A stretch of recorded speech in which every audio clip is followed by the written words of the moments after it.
നമസ്കാരം.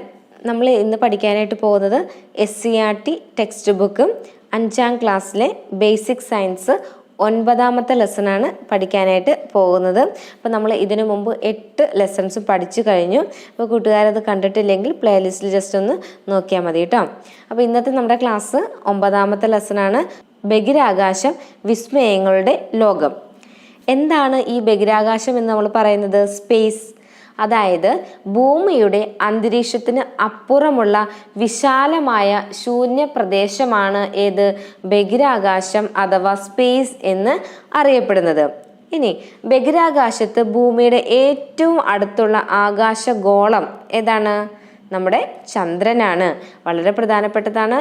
ബഹിരാകാശത്ത് ഭൂമിയുടെ ഏറ്റവും അടുത്തുള്ള ആകാശഗോളമാണ് ആര്? ചന്ദ്രൻ. ആദ്യ ബഹിരാകാശ സഞ്ചാരി ആരാണ്? എല്ലാവർക്കും അറിയാവുന്നതാണ്. ആര്? Yuri Gagarin. ഭൂമിയുടെ ഗോളാകൃതി നേരിൽ കാണാൻ ആദ്യമായി അവസരം ലഭിച്ചത് ആരാണ്? യൂറി ഗഗാറിനാണ്. കാരണം അദ്ദേഹമാണ് ആദ്യത്തെ ബഹിരാകാശ സഞ്ചാരി. ഇനി യൂറി ഗഗാറിനെ ബഹിരാകാശത്ത് എത്തിച്ച പേടകമാണ് ഏത്? വോസ്റ്റോക്ക് 1. ഏതാണ്? യൂറി ഗഗാറിനെ ബഹിരാകാശത്ത് എത്തിച്ച പേടകത്തിന്റെ പേരെന്താണ്? വോസ്റ്റോക്ക് 1. അടുത്തതായിട്ട് നമുക്ക് എന്താണ് ഈ ആർട്ടിഫിഷ്യൽ സാറ്റലൈറ്റ് അഥവാ കൃത്രിമ ഉപഗ്രഹങ്ങൾ എന്താണെന്ന് നോക്കാം. അതായത് വിവിധ ആവശ്യങ്ങൾക്കായി മനുഷ്യർ ബഹിരാകാശത്തേക്ക് അയക്കുന്ന ഉപകരണങ്ങൾ അടങ്ങിയ പേടകത്തിനെയാണ് നമ്മൾ എന്തെന്ന് പറയുന്നത്? കൃത്രിമ ഉപഗ്രഹങ്ങൾ എന്ന് പറയുന്നത്. അപ്പോൾ എന്തിനു വേണ്ടിയിട്ടായിരിക്കും നമ്മൾ ഈ ആർട്ടിഫിഷ്യൽ സാറ്റലൈറ്റിന് നമ്മൾ സ്പേസിലേക്ക് വിടുന്നത്? എന്തിനു വേണ്ടിയിട്ടാണ്?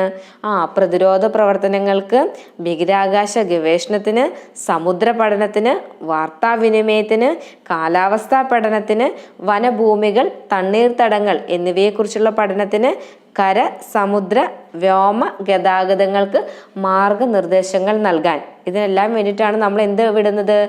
ബഹിരാകാശത്തേക്ക് ആർട്ടിഫിഷ്യൽ സാറ്റലൈറ്റ് അഥവാ കൃത്രിമ ഉപഗ്രഹങ്ങൾ വിടുന്നത്. അപ്പോൾ ഈ ഒരു പിക്ചർ നോക്കിക്കേ. നമ്മുടെ ആർട്ടിഫിഷ്യൽ സാറ്റലൈറ്റിനെ കൊണ്ടുള്ള ഉപയോഗങ്ങൾ അല്ലെങ്കിൽ ആവശ്യങ്ങൾ എന്തൊക്കെയാന്ന് നോക്കിക്കേ.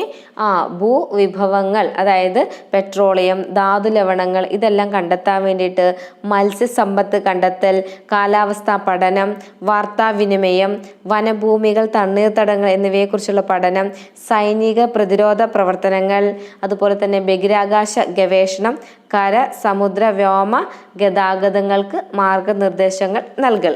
ഓക്കെ, അപ്പോൾ ഈ പിക്ചറിൽ നിന്ന് കുറച്ച് കാര്യങ്ങൾ മനസ്സിലായിട്ടുണ്ടാവുമല്ലോ.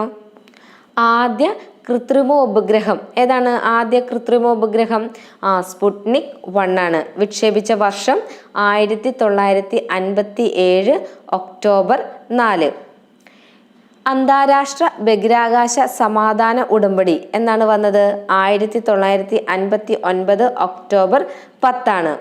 ബഹിരാകാശ വാരമായിട്ട് നമ്മൾ ആചരിക്കുന്നത് അന്താരാഷ്ട്ര തലത്തിൽ ഒക്ടോബർ 4 മുതൽ 10 വരെയാണ്. എന്തൊക്കെയാണ് നമ്മൾ പറഞ്ഞത്?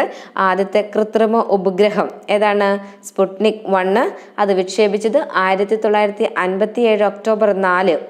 ഇനി അന്താരാഷ്ട്ര ബഹിരാകാശ സമാധാന ഉടമ്പടി എന്നായിരുന്നു? 1959 October 10.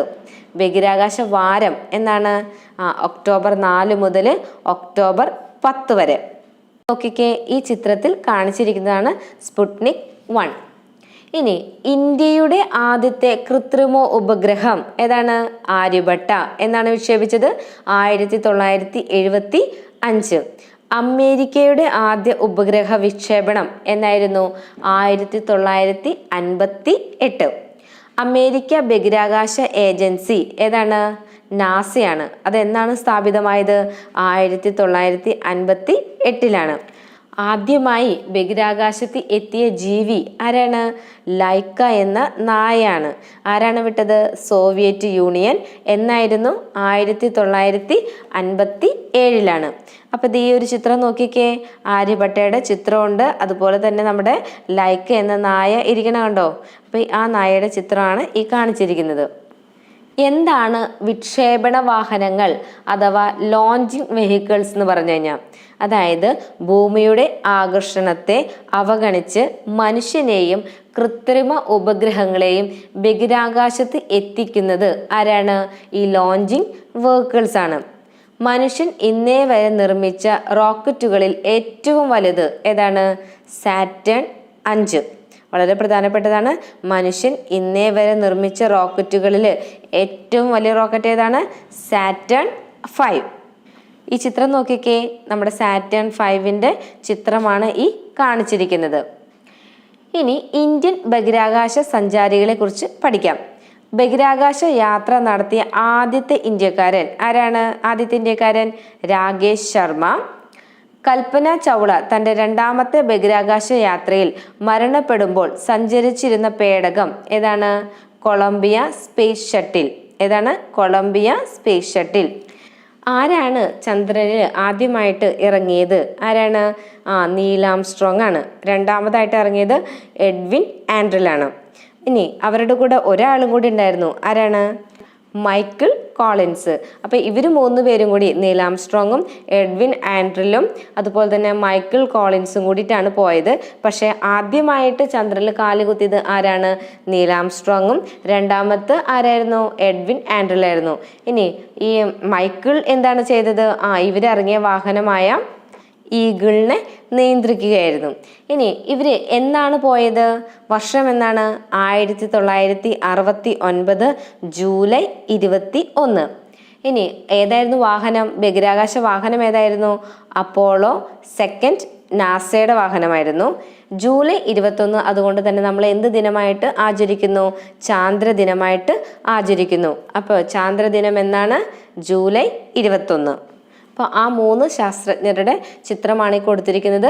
Neil Armstrong, Michael Collins, അതുപോലെ തന്നെ എഡ്വിൻ ആൻഡ്രിൽ. ഇനി തൊട്ടുപുറത്ത് ഏതാണ് ചിത്രം? മനുഷ്യൻ ചന്ദ്രനിൽ ഇറങ്ങി നിൽക്കുന്നതിൻ്റെ പിക്ചറാണ് കാണിച്ചിരിക്കുന്നത്.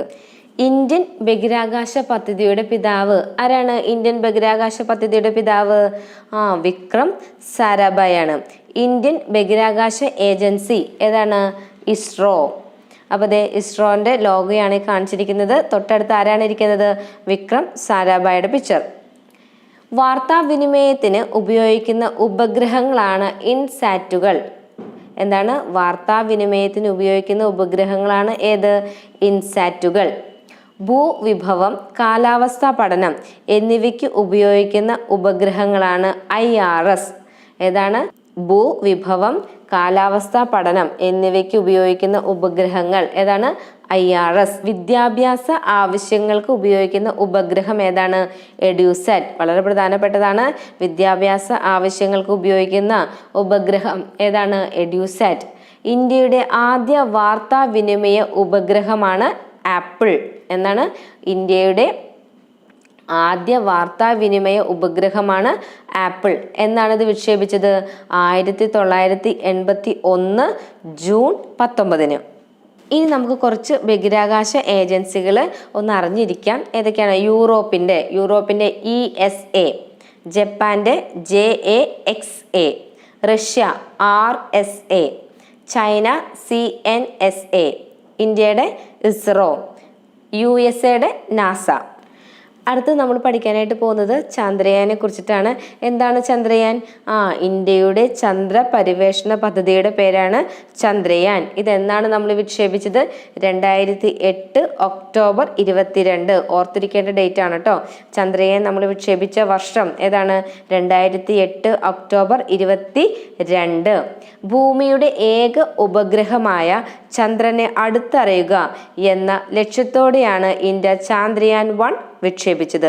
ഇത് ചന്ദ്ര ഉപരിതലത്തിൽ നിന്നും 100 കിലോമീറ്റർ ഉയരത്തിൽ ചന്ദ്രനെ ചുറ്റിക്കൊണ്ടിരിക്കുന്നു. ഇത് എന്താണ് ഈ ചന്ദ്രയാൻ വിട്ടതോടുകൂടി എന്താണ് നമുക്കൊരു നേട്ടം കിട്ടിയത്? ചന്ദ്രനിലെ ജലസാന്നിധ്യം കണ്ടെത്താനായിട്ട് സഹായിച്ചു. ഇന്ത്യയുടെ സൗരദൗത്യമാണ് ആദിത്യ. വളരെ പ്രധാനപ്പെട്ടതാണ്, എപ്പോഴും ചോദിക്കാറുള്ളതാണ്. ഇന്ത്യയുടെ സൗരദൗത്യത്തിന്റെ പേരെന്താണ്? എന്താണ്? ആദിത്യ.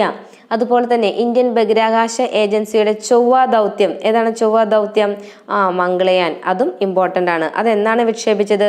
2013 നവംബർ 5. ഇനി മംഗളയാന്റെ ഔദ്യോഗിക നാമം ഏതാണ്? Mass orbital mission. ഇത്രയും കാര്യങ്ങളാണ് നമ്മുടെ ഈ ലെസണിൽ പഠിക്കാനുള്ളത്. Okay, thank you.